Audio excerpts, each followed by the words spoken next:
So I'd say there's two main reasons not to use a direct, well, let's say three reasons not to use a direct quote lead. One is it's just not done professionally, and you want to be seen as a professional. So if it's only cultural, very rarely use a direct quote lead because culture matters. You want to be seen as a professional. But they have a reason to not use direct quote leads, and that's number two. Number two is you don't control the words. And the presumption is that you can write a more powerful lead if you're controlling the words.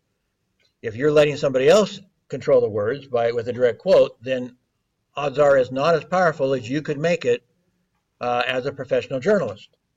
And so you use your words in the lead as a speech interview lead, an indirect quote in a speech interview lead. And if you want to use the direct quote for personality, etc., you make that maybe paragraph 3 as your bridge into the rest of the story, into the body of the story. And the third reason is my strategy for how to write a story quickly. The hardest part of writing any news story are the first paragraph and overall maybe those first 3 paragraphs. If you can write the first 3 paragraphs in about 2 minutes, you're a pro. And that's possible if you use my formula, because the formula is find the best direct quote that says pretty much what you think the story says. Find that quote. Make that your paragraph 3. Put it in your words, make it paragraph 1, your lead. And so now it's an indirect quote lead, but it says it has the same content, maybe not exactly the same content, but it's similar. You think of other things that maybe should be in there or should not be in there. So maybe you add a little bit of information in the lead that's not in the direct quote, or the direct quote has information you don't want. It's not short enough. So you make your speech interview lead shorter by taking some of the stuff out of the direct quote. So direct quote goes into paragraph 3. You write an indirect quote as a speech interview lead, paragraph 1. In between, you're answering the other 5 W's. What else? What other information does my reader need to know? And that's paragraph 2. And so you can literally write the first 3 paragraphs of a story in just a minute or so. Now the rest of the story becomes easy. By my formula for the rest of the story, if I have quite a few direct quotes, then it is indirect quote leading to a direct quote, indirect quote leading into a direct quote, indirect quote leading into a direct quote. So I do pretty much kind of like what I do with the lead and paragraph 3, but now I do it through the whole rest of the story if I have a lot of quotes. There is information that is not within a quote, in which case that's a paragraph, that's an indirect quote paragraph or a paraphrase. So it's not perfect, but that's why I can write a front page story in 5 minutes if I have to, because I have a formula for how to do that. And it's won me a lot of praise the way I write those stories. They like the way they sound anyway. Okay, so I want to just show, just open up a random newspaper, professional newspaper, to give you some idea of things that I like and don't like. Like I said, I don't like that every one of their stories has a who lead, in the sense of it starts off with the who. Now, some textbooks suggest they should always be that way, and I don't think so. I don't think so because I want the whammy to the front. And again, I've gotten a lot of positive review in my stories. I want the whammy to the front of the lead. I want what's going to grab their attention to the front of the lead. And who is very seldom the whammy, almost never the whammy, if you really think about it. Even in the one I was talking about, where they're talking in that very first one we looked at, it's pretty powerful, but it's not really the whammy. The who is not the whammy. They've written it in a way that is important, but it still wasn't the whammy. The whammy was the way I reversed it. It emphasized the whammy. Okay. So let me go off of that. I'm going to go through, I guess the next thing I'm going to do is I'm going to go through, I'm just randomly pulled out some sentences from some of your stories. I've taken the names off, not the names of the interviewees, but I've taken, your names are not there. And it's not from one story. It's from about 10 different stories. I just pulled a sentence here, a sentence there, some of it rather randomly. I intended to go through, I'd graded some of your papers. I didn't get them done yesterday. I graded some, so I was going to take some specifically out of the papers that I graded, but I didn't actually have soft copies for some of those. And others were hard to find, and some of you, and sometimes, many of the cases, you had sent me the soft copy of your first version, not your second version, and so anyway, I just end up just grabbing some sentences just to make some points. Okay, so I'm going to, let me make this a little bit bigger here. Maybe it's a little too big. Okay, so a lead here. This is a direct quote lead, which I recommend against. I feel like I can do more things without social media. Grammar problem, this should be a comma, said Gabriela Tania, student at Xiamen University. Actually, that's because it's a short quote, that might be a case where I would overlook that it's a direct quote lead. It's short, it says, it'd be hard to improve on that sentence. And so it's kind of similar to the one that I made 35 years ago that I can still remember, that direct quote lead. It was pretty much worded the way I would word it. It was a direct quote. Why not use a direct quote? In this case, so I would say this is an example where maybe it would be stronger. And if I were doing an indirect quote, I would definitely do this. But even with a direct quote, do we really need those first three words? I feel like. What happens if we just go that? I can do more things without social media. Isn't it a little more powerful? Again, think of words as, I gave you the example, I believe, about diluting your sentences with unnecessary words. And this is an example. Ask yourself, are there some words here that I could delete and make this stronger? Get to the point faster. And those three words are an example. Very frequently, interviewees use those sorts of words when they're giving their response to your question.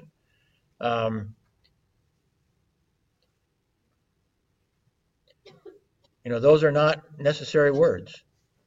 I feel like. What did they add? Not much, if anything.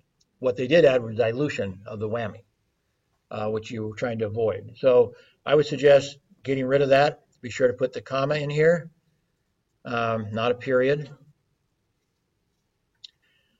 Again, one of the reasons why you don't want a direct quote lead is now you can't use this as paragraph 3, or on the street. You can't use that for the in your interview. I did notice that somebody used, I don't think it's this writer, but one of you used a direct quote in the lead and then used it again later. The only difference was in the lead you took off the quote marks. It's exactly the same words. No, you can't do that. You can't play that game. You can't use it as an indirect quote as a lead and a direct quote in the interview. So don't think about doing that. This may not have been a lead. I think this is from, we'll see. This was a paragraph 2, I think. The main objective of this interview is to find out what social media platform majority of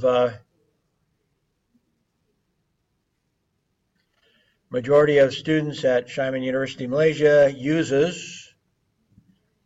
Technically that's true in a sense. In fact, your grammar check might say this is true, but doesn't it sound a little bit odd to say majority uses, especially once you say majority of students uses? So it may be accurate grammatically, but it still sounds awkward. I would avoid that just because it sounds awkward. It sounds like it's grammatically incorrect. It is actually correct because the noun is majority. The majority uses. And majority is a singular word, but it sounds awkward, especially when you put majority of students Now, students is closer to the verb, so I would be real careful about that. Up here, I mark this because it should be platform, media platform, the majority of students in Xiamen University. Again, I would change the wording. Um, Most, for example, is okay. Would allow you to go back to use that most students use to keep track, to keep in touch with family and friends whom are away from them, as well as to stay on track with the latest news and trends. Not to forget. Okay, what I wanted to point out with this was the wordiness of it, and it probably should at least be two sentences. At the very least, if I were going to in here, let me change this part. So the main objective, the let me start this too. The main objective of this interview, actually these were multiple interviews, so it'd be these interviews, but of course this might be just referring to this one student, I guess, but usually you can avoid, this is not something you normally see in a newspaper. You'd probably go up here and start more or less, you'd probably get rid of this part, and you start off with this too, get rid of that, and you start off with probably, and like I said, I'd probably reword this, so I'd get rid of that too, I guess. Let me put that back where it was, and I would start right here, more or less, and I would say most students, I'd say at instead of in, at Xiamen University use then the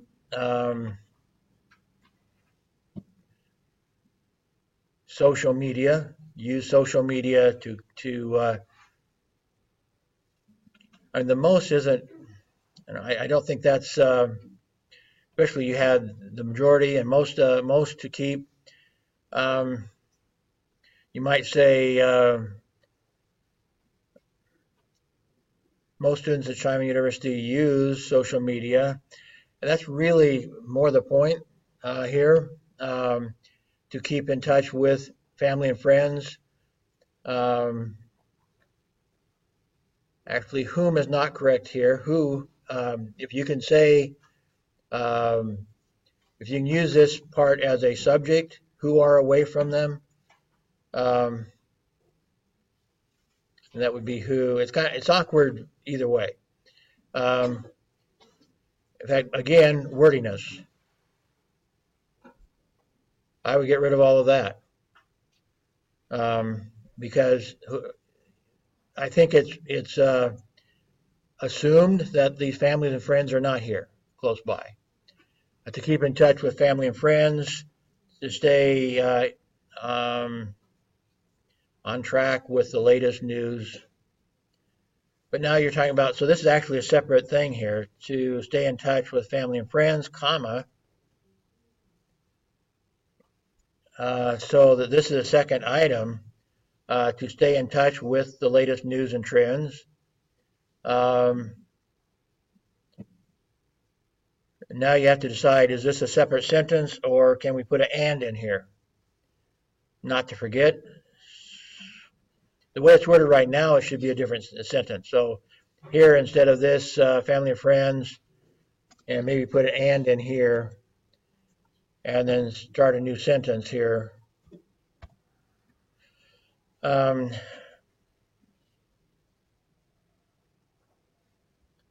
It's not in the same flow. You can't really put it, when you have a series, you need to have them what we call parallel items in a series.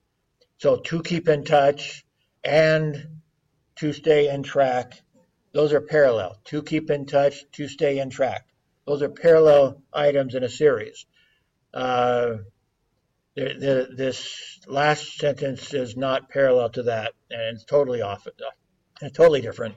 So it, again, another reason to just make it a different sentence.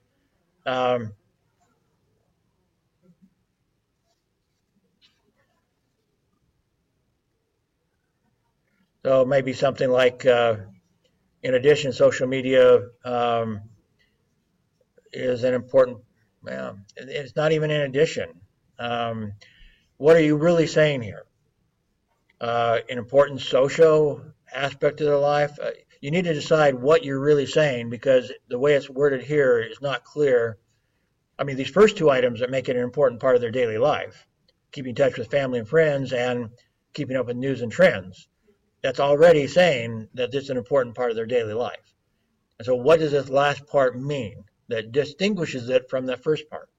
So you need to figure out what you're really trying to say there, and it needs a total rewrite. If there's something in addition to what you already said, what is it in addition that you're saying in this last part that was not already said before that?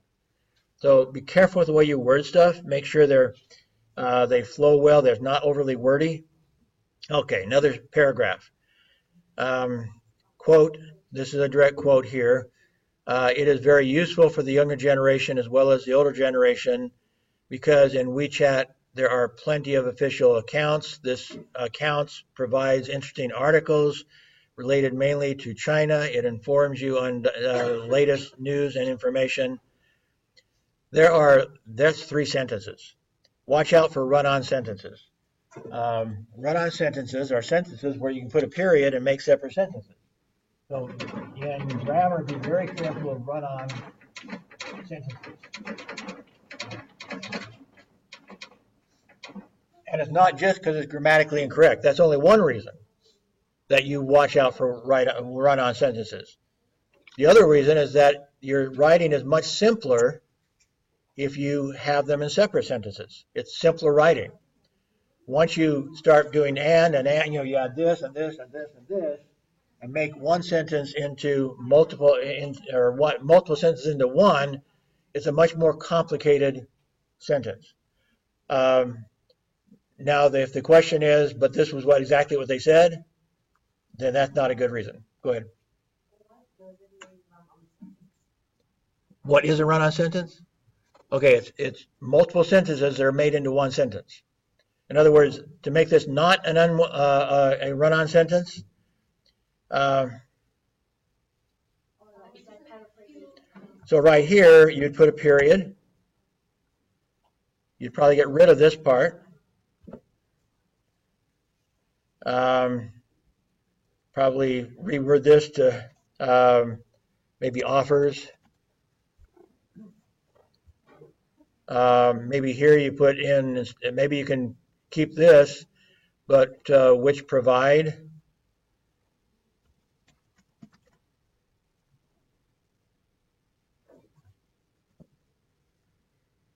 This is a different sentence. So either you change it or you make it a different sentence, but you could say and here possibly. Let's come back to the question about changing somebody's exact words. We'll come back to that in a second. And inform you on the latest news and information. If you don't, you have to make a decision here. If this is a direct quote, did that change dramatically, or did that change what they said enough to worry about it not being a direct quote? Or is it still basically a direct quote? You changed the grammar, what you did. You made it grammatically correct. You did add, or I did add, one or two words, change one or two words because they were grammatically not very good either. And so, by my definition, what did I say about direct quotes? If they don't know the difference, it doesn't matter. And so in my editing, I might do this and not even make note of it if there's nobody else to double check me, because I don't think the interviewee will have any idea I changed their quote. The interviewee 2 days later will have no idea I changed their quote. They'll think I sounded really good. That's what they'll think. Now, if you really feel like you needed to, and you couldn't just, like I used the word offers, I probably could have left it. It was awkward the way they wrote it. So, do you put this in? Some would put it in brackets if you change it, or I'd say most American newspapers, if they change something, they might put it in brackets to add if they add a word. Um, my argument against that is that first off, I didn't change the meaning. It was so, and I don't think that the interviewee is going to know that I made the change if I put in offers. They might. That's a word they might say. I never use that word. But will they care? I don't think so. Um, but the brackets themselves interrupt the flow and make the reader, a lot of readers don't know what brackets mean in this context. After a while, they might figure out, okay, brackets must mean they didn't use that word. They might figure that out after a while of seeing brackets in news stories in a particular newspaper, or parentheses if you use parentheses. I personally feel like it disrupts the flow unnecessarily. And if the only people that know what she exactly said was me and her, or him, as the case might be, I don't think she's going to care and will probably not remember. And so I don't mind making a very small change to improve what they said, because that's what I'm doing. I'm trying to do them a favor. Now with grammar, there's absolutely I don't think anybody in the industry corrects grammar and apologizes for it. I don't think anybody apologizes for correcting grammar. This was maybe not a grammatical change. It was just changing some wording that was a little bit awkward to improve it. And so that's maybe more debatable, whether or not you can improve their writing just by changing a couple of words. It wasn't exactly grammatically wrong. It was just awkward, a little bit awkward. So that again is my 35 years as an editor. That tells me this is what I do. Again, if I'm in a press conference with a whole bunch of other reporters, I can't do that, right? I can't do it my way. I'm going to go ahead and put the brackets in. If I'm going to change the words, I'll put it in the brackets, because now there's somebody who can check on me, okay? And so then I have to be careful, because I don't want somebody accusing me of something improper, even though I don't think it's improper. But it could also be the readers. Let's say two reporters report exactly the same paragraph, and I report it one way and they report it a different way. So that would also confuse the readers, what's going on here, and I don't want to confuse them either. So if there's multiple reporters involved with something, I'm going to go ahead and use brackets if I make a change. But even they would probably agree that they probably would not do the brackets if it's just a grammatical change. They would probably do exactly the same thing I did, is change the grammar, improve the grammar, and without brackets. I think I told you before that in the White House, when there are maybe 100 reporters, they get together and agree what the president or what whoever said, because they know their notes are not perfect, first off, and they don't want, everything that person said could end up in print, and they don't want all the newspapers and whatever disagreeing on what that person said. And so they will get together and share their quotes and decide, what do you think is the right way to say this? And so they will not disagree with each other, even though what they end up with may not be the right one. But they agree to agree on what the person said, so they don't disagree with each other, so they don't embarrass each other, so to speak. So again, there's some debate in how to handle changes of a direct quote. And again, as far as the grammar goes, there's no debate in improving their grammar. There's no debate on separating run-on sentences. There's no debate on that in the industry. The only thing that I changed here, I think, that there might be debate on, is whether I did put in the word offers instead of whatever the original was, because I thought it sounded better, sounded more smooth. That was not necessary, and therefore maybe I put in the brackets in that one. Making separate sentences, improving, taking some words out to make the grammar correct, they would not argue with. One other thing that I did find in some of these is that when you ask separate questions, it wasn't always clear what the answer was to, which question was the answer to. And that was another problem with asking too many separate questions and intentionally, and then using answers to different questions as a response, you have to be very careful that the reader understands. Either you need to tell them that this was to a different question, or you just can't, or you need to edit that response in a way that it makes sense, um, as a response to the general question. Um, Again, that's hard to do when you've asked, especially if you've asked 3 or 4 different questions on the same subject, and then tried to then taken the best quote out of each, but if they're different questions, now it's confusing, very confusing to the reader. It's hard to edit those to make them sound like they're the answer to the same question. It's very hard. Okay, next one. Self-pronouncers nowadays are overrated. Yes, them are kind people. Maybe some of them. Again, there's something they're missing. Whether the reporter left it out or whether the speaker left it out, I would put in some of them are kind people, and some of them, that seems to be what they're saying, some of them. So some of them are kind people, and some of them are trying to give a goodness, but some of them are not, like Logan Paul. All sorts of problems with that direct quote. There's grammatical problems. Like I say, I think we need, if I would probably, I'm presuming they think they said some of them here. So I would probably add that because it makes no sense grammatically not to, here they said some of them. It would make sense that it's some of them here also. So I would probably, unless I was absolutely sure they didn't say that, and even then, again, by my rules, I would go ahead and put some of them, because that's what they intended to say. That's the essence of what they're saying.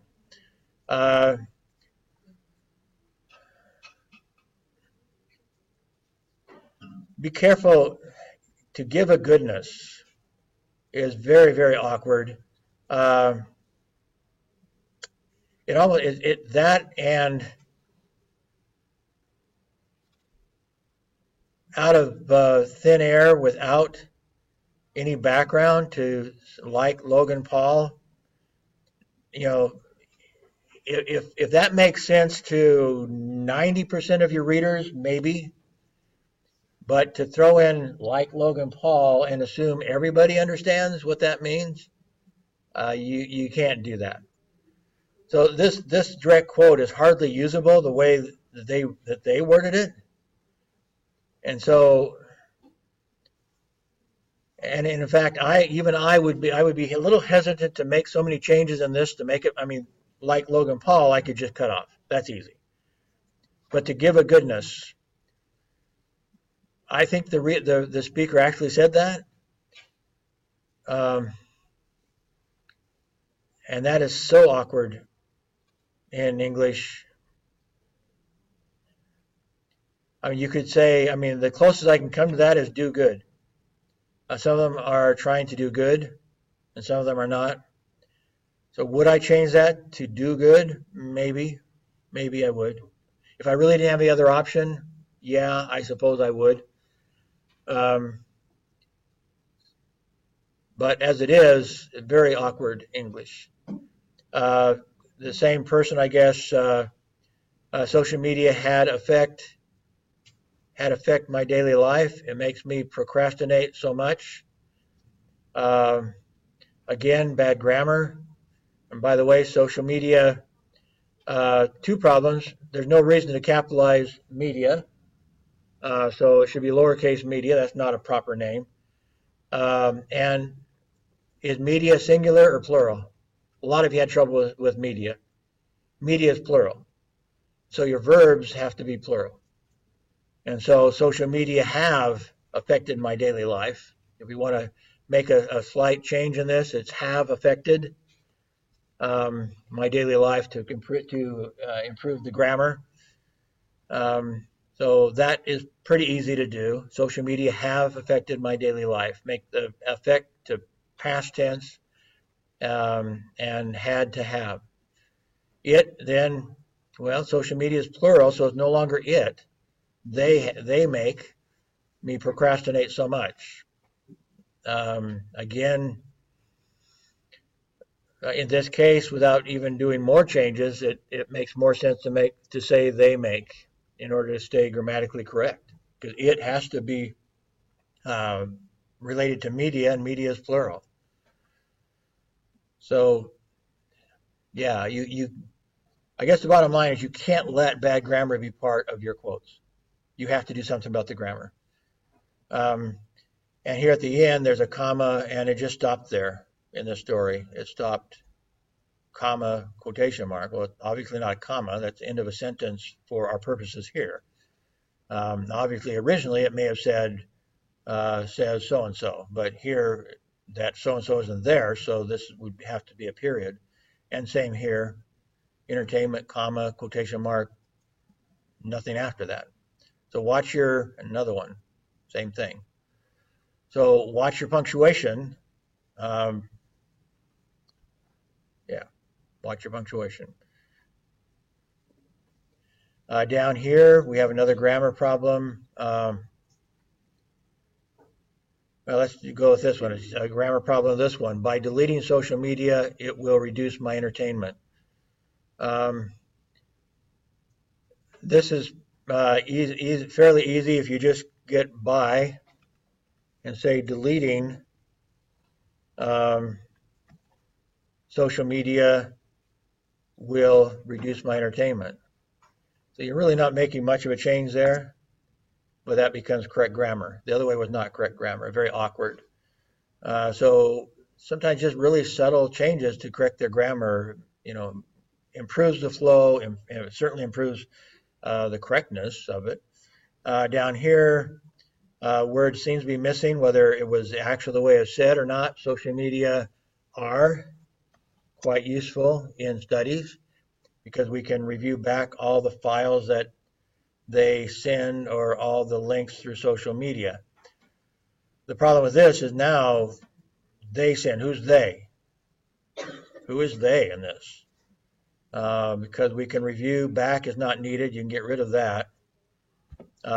Because we can review all the files that we need to explain who they is. And so again, this one might be best to put it in brackets because you're going to have to explain this. You're going to use several words to replace they. So you might put in brackets that teammates or study group, members of my study group.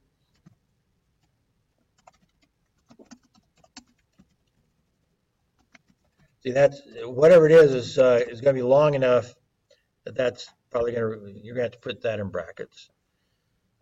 Send or all links through social media. I don't, that last part is awkward. I'm not really sure what they mean. Or all links through social media. What's that mean? I would be tempted to just go that they send and put in a period. I don't know, because I don't know what, the other part is so awkward. It has to be totally rewritten. And then again, that's too much of a rewrite for me to even justify, even though as I'm fairly loose in justifying a few changes here and there. That can't be rewritten. That can't be fixed with just a few words. It requires too much change for me to use as a direct quote. Okay, another one. I will choose to delete WhatsApp because most of the students in Xiamen University will use WhatsApp to contact each other, give out orders and assignments. If I delete WhatsApp, I will not receive any information from them. Needs a space in here. Watch your spacing. So I don't have to do my assignments. Now, I'm presuming this was said in jest, right? That this person was joking. Two things about that. First off, it was not clear what the question was that led to this response. This was one where some of you had multiple questions. Your team had multiple questions. And so it's not really, so it's out of context to say, I will choose to delete, because it is into the answer of, if you had to choose one to delete, which one would it be? So it's just taking it where all the quotes have to do with social media, but they're not all in response to that question. So this makes this particular response a little bit awkward, because why would they delete it? I mean, first off, it has a double whammy. First off, they're saying it as a joke, and secondly, why would they be deleting? I mean, who gave them the idea of deleting it? It doesn't. It's not. It's out of context because there were multiple questions, and so they don't know. So the reader doesn't know how this answer came to be, what it related to. And so this first part is troublesome, and is going to be confusing to the reader. And a reader doesn't always understand jokes. So how to do that? You know, it's pretty easy to do within a news story, because you can give the question, and you can say something that she said with a laugh. You know, so you can let the reader know that this was a joke somehow. This is not real clearly a joke, and it's not real clear. It's not, the question that was asked is not real clearly implied here, and so it becomes a double problem there, and the grammar problem here. I'm not sure where you guys just need a space. I don't know if that's. I guess that's grammar. This one here is about stress. I can only use stress to describe my university life. It is full of stress. This is a run-on sentence. You can, with this one, put in a semicolon, would be the proper punctuation if you don't want to make it two sentences. Generally, just making two sentences is better. But grammatically, you could put a semicolon there. Semicolon basically is like a period, but you keep both parts into the same sentence. And there are cases where a semicolon is good. Here, I don't think it's necessary. I think it's better just to make it two sentences. So that's the first thing I do, is change that and just make it a new sentence. Even though it's a very short sentence, short is good. It's short is good for skimming. We want to be able to skim. The average reader skims. They don't. When somebody says, I read the newspaper this morning, you can call them a liar. And there's probably 1 out of 100 who actually, not even that, 1 out of 1,000 that actually read the newspaper this morning, as far as implying that they read the whole newspaper. Almost nobody reads the whole newspaper, right? They skim it, and they read what's interesting to them. Part of the average person reads no more than 10% of the newspaper. So when they say, I read the newspaper this morning, lie. Not true. So we want to accommodate skimmers. We need to accommodate skimmers. Making sentences and paragraphs shorter is part of our accommodation of skimmers. We want to help out the skimmers, because that's most of us. Most of us are skimmers. Okay, so I did that first off. I can only use, so you're really saying use the word stress. And so maybe it helps by just putting the quotation mark around the word stress. That's probably be okay. What happens when you have a quote inside of a quote? If I put a quotation mark around stress, how do I do that? It's already within quotes. So how do I make a quote within a quote? Anybody? Any idea? That's where you go according to AP, and that usually controls things, but also not just AP, APA even. When you're doing a quote inside of a quote, it's a single quote mark. So you double quote, single quote, and it's possible to have a quote within a quote within a quote within a quote, in which case you go double, single, double, single, double, single, whatever, however many quotes within quotes you have. But normally it's one quote inside of another quote. So you go a single quote with the quote inside the double quote. And so that would help the reader to understand, because they didn't really use stress, they used the word stress. Now you could change and say the word stress, but then again, they're adding several words there. And so I'd be fighting. I don't want to change the direct quote too much. And so the easiest way is to put single quotes around it to let the reader know that we're talking about the word. Little awkward, but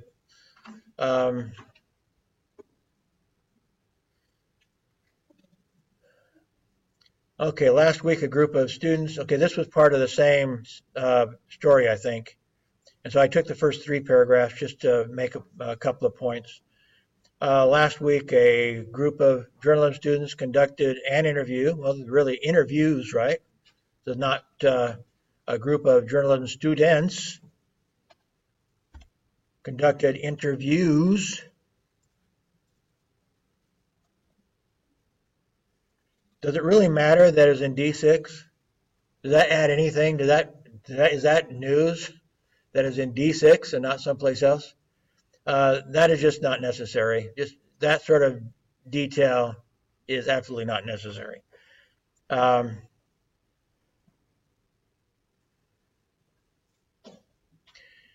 And again, we have some awkwardness to survey the students' pressure on our campus. So again, this is not a direct quote, so you can do anything you want to, which is again a reason why sometimes you need non-direct quotes. So you're really saying to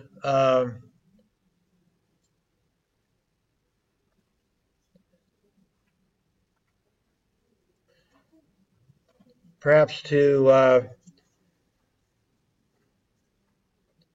discover, assess, survey.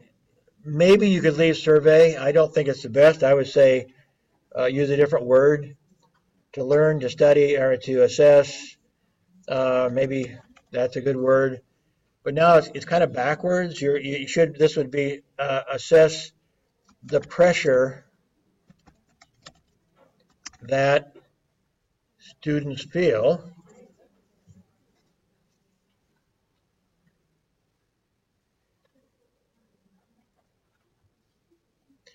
and then the question is, do you really want to say pressure or you want to say stress? Stress is a better word. Pressure can be used in the story, but I think when you're getting up high in the story, you should be as precise as possible, and you're really saying stress. So I would use stress the first few times before I get to pressure, because you're going to get pressure, especially in your direct quotes anyway. People understand, but stress is more accurate. The stress that students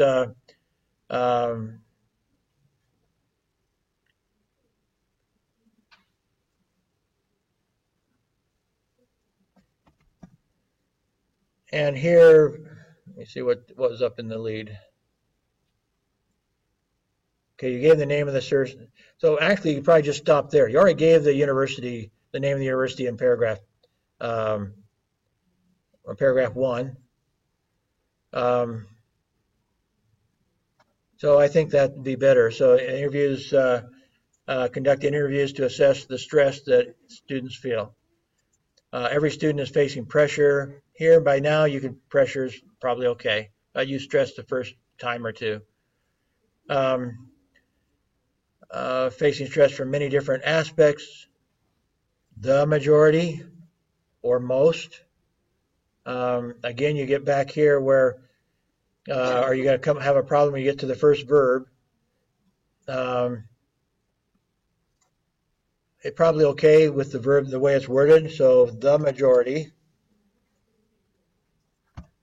of students, not the students, just students, the majority of students. I mean, I guess would be means the ones interviewed. I suppose if it goes back to mean the students that were interviewed, I guess that'd be okay. The students are feeling, so, or just feel, maybe are feeling stress about their academics because now this is again, as an indirect quote, because of their unexpected examination results, that'd be results. But it probably wasn't just the examination, right? That's an example. That's more of an example than a comprehensive review of what they're feeling stressed about. And so we probably don't want to say the examination results, but from their studies. So probably just more of a general stress about their academic, or maybe just take the whole thing out from their academics. Or you might say from poor grades. That's more general because of poor grades. So that could be a quiz, it could be a test, it could be a written assignment, it could be anything. So we're not trying to use one example to cover everything. And receive is not a good word here because of poor grades and pressure from families. In that case, I'm wondering what pressure they're feeling from families. So I'd be trying to assess that a little bit maybe, but maybe we leave it like that. Besides, there is another issue such as social life and hectic university life from club and event. A lot of wordiness there. In fact, I think in the way I originally changed it was I actually made this sentence longer because of poor grades, pressure from families, and I think I cut out a whole bunch of words there, and their a hectic university life, and didn't go into particulars where the clubs or what. It's just the person's trying to add too much detail that made it more confusing. However, most of the students do release stress.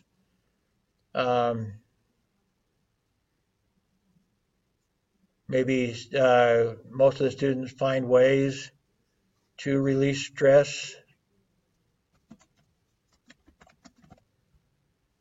or relieve is actually the word I would use rather than release, but I would use relieve stress, and maybe relieve stress, and maybe again some words. We need to kind of get rid of wordiness to relieve stress, and balance their time between, and balance, maybe imbalance, it's some more wordiness, maybe just imbalance their academics and activities. One thing I teach, even when we're talking about academic writing, now this is journalistic writing. Journalistic writing from the very start is intended to be simple and skimmable. We want it to be simple and skimmable. I can't overemphasize that. Make your journalistic writing simple and skimmable. If the wording, if there's so many words in there or awkward grammar and so forth that you can't skim it and understand it very easily, and you have to read it twice to understand, then it's not good journalism. Right off the bat, that's just not good. It should be skimmable. It should be easy to understand. You should never have to go back and reread something to understand what somebody meant to say, what you meant to say, or what somebody that you're quoting meant to say. If you ever have to read something twice, that's bad journalism. Unless it's truly your fault. Unless it was simple and it truly is your fault as a reader. It is possible sometimes that a reader just misreads. And so if a reader misreads, that's their fault. But if it's complicated or bad grammar or whatever it is, and they have to read it twice because they just don't understand the writing, then it's your fault. And we do not want to make our readers have to read anything twice. One thing I like to do, if I don't have a heavy deadline on journalism, in a lot of my career I've had a couple of days to work on a story, I like to put it aside and a day or two later read it again and see if I catch myself having to reread something. Because I do sometimes. Sometimes I do realize, oops, wait, what did I mean there? What did I say? And I reread it, and once I have to stop myself, I know I have to rewrite it. unless I misread it. It was very clearly I just skipped a word or something. But unless it's really clear that it was stupidity on my part, that I skipped a word and just didn't read it properly, then I'm going to rewrite that paragraph if I had to read it twice. And so what I say is I try to look at it with new eyes. I try to look at it as if I'm not me. I wrote it, but I want to read it later and see if by any chance I have to stop any place to ask myself, what did I mean by that? And then rewrite if I have to ask that question. I should not have to ask that question. And our readers should not have to ask that question. So simplicity is really important. I may have told you, not a subject that maybe it did come up in this class, but anyway, when I was doing my master's degree, right as soon as I got there, like a month or two after I got into my master's program, a professor came to me and asked me to help him with a research project. Anyway, in case you've heard this story before, let me just cut it short. I had no idea what I was doing because I had just walked into the place and I had not learned how to sound smart. I had just written as a journalist. I did have about 5 years of experience as a journalist when I went back for my master's. And so it was based on a survey. So in the survey, I made sure we had open-ended questions so people could write full sentence answers to it. Because I knew the only way I could write a good article as an untrained academic was to write like a journalist. And so I made my questionnaire that direction.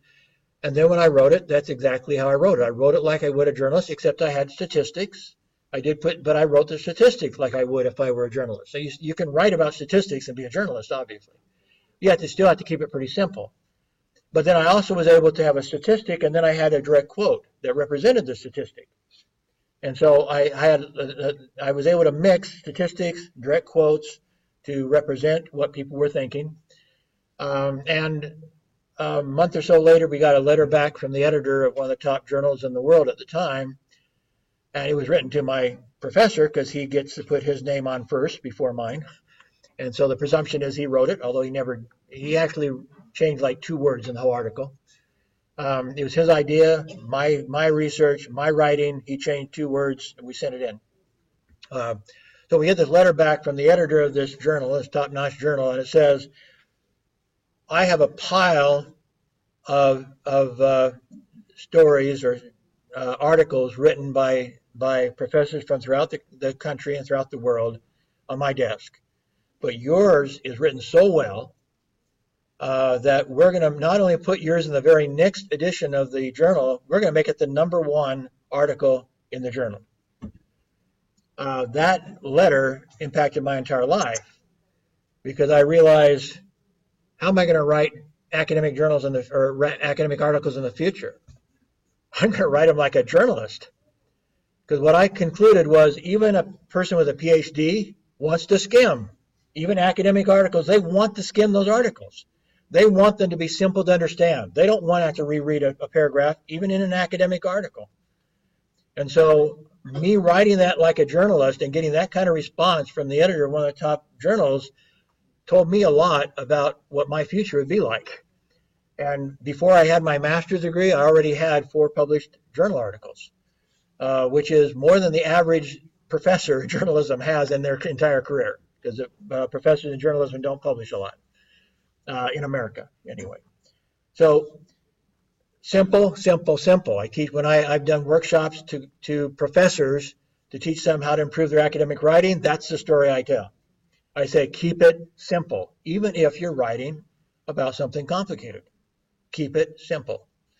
So certainly journalism, keep it simple. Simple, simple, simple. I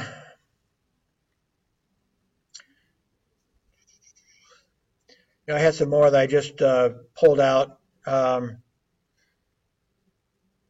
Here's a couple I already put some bold in that I wanted to point out. Here again, watch out for articles. Some of you your native language may not have articles. And so having worked 9 years in Kazakhstan, where their academics are usually in Russian, I'm used to that. There are no articles in Russian. And so Russians have problems with articles, and it may plague them their entire life in English. And so they just have to fight that. They have to fight the fact that their native language does not have something that is in English. Articles is it, or one of the main things. One thing to be aware of, another term you may not be familiar with, is definite article and indefinite article.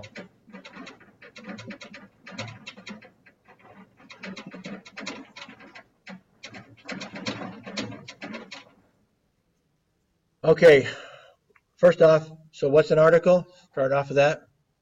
What are articles? What are the articles in English? And the, right? And the are the articles. So roll here needs an article in front of it. Is it a or is it the? You probably know that answer because it just sounds right. You probably have learned enough that you know that should be the. A definite article is the. You're talking about something specific. It's definite. So the indefinite article is a or an. Now you're not talking necessarily about a specific one.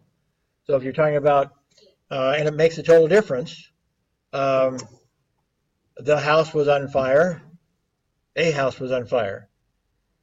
And now, the house, you must have already referred to the house because you're now referring to it specifically with a definite article. Whereas a house on fire, probably the first time you referred to it because it's indefinite, you're just bringing it up. And maybe it was one of multiple houses, and you're just talking about one of them, but it's not really. Again, you haven't designated which one yet in your article. So anyway, be familiar. First off, be alert because there are a lot of you left out articles in your and made a grammatical mistake with that, and just be careful. I may be speaking more because of my experience in Kazakhstan, but a lot of people do make mistakes sometimes between the and we have a Russian speaker here, so she knows what I'm talking about. So anyway, be careful with that. So we need, the role of social media. Again, we have lack of a space here. Be sure to be careful. Some of these things are just being lazy. You should be reading after yourself to make sure you're not lazy. The one thing that could destroy your career is laziness. If some of the mistakes you make are just plain lazy mistakes, like that one, no space between the quotation mark and said, that's a lazy mistake. And that's the sort of thing that drives editors really crazy. There are mistakes and there's lazy mistakes. And lazy mistakes are seen free, especially if somebody's doing something all the time. They're never putting a space between there, or they may be a little more forgiving if they know a person's native language leaves out articles, for example. They may be a little forgiving on that. They understand that they're struggling with that grammar. But if it's something like that, where there's just a missing space, that's just lazy. Somebody didn't reread behind themselves and didn't care enough to put a space in there. Anybody should know there should be a space there. And so there's mistakes and there's lazy mistakes. Lazy mistakes will get you fired. Any mistakes can eventually, but be careful. One of the things that I've noted with the team that did their topic on keyboard warriors is that I didn't think you gave enough information on your video about keyboard warriors. And yet, most of you, when you wrote it, you did give me the information I wanted when you actually wrote it for newspapers. So it is true that newspapers have more room, that you can give more detail on newspapers, and that's the advantage of print, and is an advantage in new media writing, although new media writing tends not to write long. They would rather make more stories and link to additional information, and that's good, a good thing that new media can do. But in your script for your video, you should not have left out some of the key information about what a keyboard warrior is. This is anyway. I just mainly what I have a couple of them here from keyboard warrior writers, and I just noted that you did fine with your. In most cases, maybe there might have been some grammar problems or stuff, but most you did okay when you wrote it for a newspaper, and then you didn't include it in your video. You needed more information on keyboard warriors for your video too. Help your again. You can't even if only at what point do you assume that everybody knows what you mean by a keyboard warrior or anything that you talk about? Is it do you leave 10% of the people in ignorance? Maybe 10% you do. Like if you're writing sports stories, do you have to explain to all your readers uh, how you score points in basketball? You don't do that. You would bore your avid sports readers to death if you had to explain that a free throw means you stand at the line and nobody guards you. You can't do that in your sports section. And so maybe if there's 10% of the people who don't understand a concept, you skim over it. You go ahead and use keyboard warriors without explaining it. But boy, if it's much more than that, you need to explain it. Certainly if it gets up to half, that's terrible. If you left half of your readers in ignorance, you're in trouble. You're in big trouble. So I would, if it gets much more than 10%, I would be well, obviously the more readers I think might not understand this, the more I'm going to explain. But if it, like I say, once you get to even 10%, you have to start asking yourself, do I need to explain this? So be very careful with whatever subject you're talking about, that you have to be absolutely sure that most of your readers, 75, 80% of them understand what you're saying. And even then, you're leaving out 20% if you say 80%. So be careful with that. Okay. I didn't get to some other things I was going to get to, but I thought this was important that we go over this. So stuff I'm looking at here, so that you don't make these mistakes in the future. I won't be grading your project 4. So what I think won't matter, but I'm presuming that Chandra, as a professional journalist, sees things somewhat as I do. He may not see this. Like I said, I tend to flip the attribution to the back and a lead. That's probably not what Chandra does. Most journalists don't. I think it's better writing. That's my opinion. That's how I teach my journalists. A lot of my journalists that have worked for me as a newspaper editor and publisher have never had a journalism course. I've been their journalism course. And many of them have ended up fairly quickly winning awards because of the way I teach them how to write. So I think I have good ideas with that. But because it's been successful, when I was teaching, my second university job was at a small, in fact, in America, college and university is seen as a synonym, but a community college is, I may have told you before, it's only the first 2 years, freshmen and sophomores. And then if they're focusing on a trade like welding or plumbing or something, then they're done with their 2-year degree and they go to work. If they're planning to go on to the university, then they take general education courses mostly during those 2 years, and then they transfer to a full university that offers their 3rd and 4th years, typically 4 years in America. Anyway, my students at Columbia Basin College was a 2-year college, was a community college.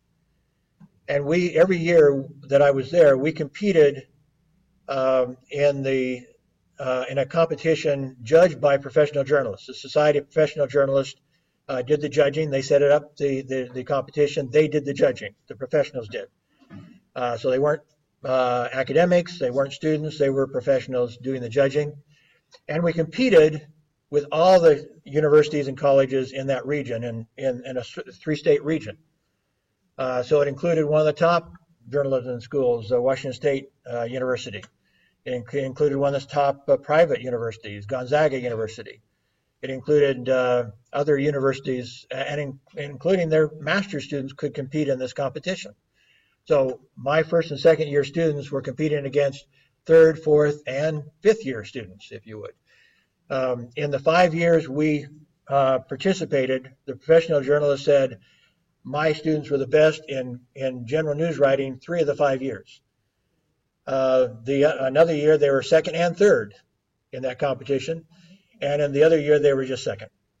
But in 5 years we were among the leaders in general news writing every year against 4-year universities. My kids would immediately go to a university and they would immediately be made an editor at the university. We also won other awards too. The very first year we competed, we were named the #1 student newspaper out of all those universities and colleges, even though ours was done by first and second year students. So I think I have some knowledge of what I'm doing. So you have to be aware that you will work for a lot of different types of editors who have different ideas, same as you work for right now. You, in a sense, work for different professors who have different ideas. And so you have to accept that as a way of life. It will be part of your life as long as you are trying to be a journalist or a PR person or whatever else you use your skills for.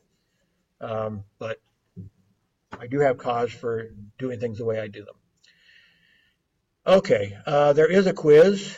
Did you bring your stuff today? I hope. There's only 2 questions.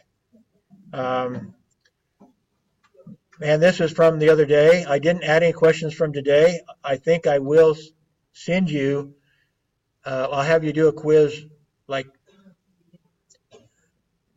probably by Tuesday. There will be another quiz, or by tomorrow it will be on Moodle and you'll be able to do it. It'll be like a 10-minute quiz, but you'll be able to do it anytime between when I get done and Tuesday. I'll put a deadline on Tuesday. It will be about what we're talking about today, okay? And maybe a little bit, I guess, on Tuesday, what we talked about on Tuesday also. So I'm going to give you a quiz to do before next Tuesday. It's a 10-minute quiz. You'll find 10 minutes someplace, but any 10 minutes, okay? I'll get that done later. Maybe tonight I'll get that done. But this one's very short. I'm giving you 8 minutes for 2 questions. So let me, you don't see it right now. I need to unhide it. Just a second.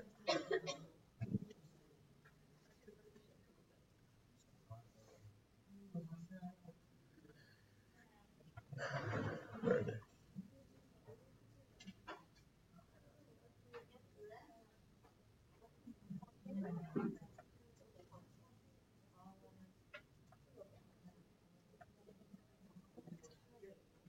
Okay, it should appear now in our week, Ken's week 9 quiz. It's really based on week 8. So it's really based on week 8, and I'm going to give you a couple more minutes here. Add to that, but it should be available now.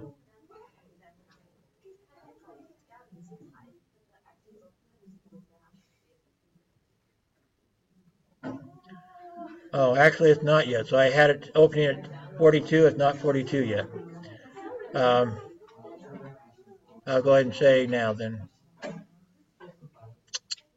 Wrong one, sorry.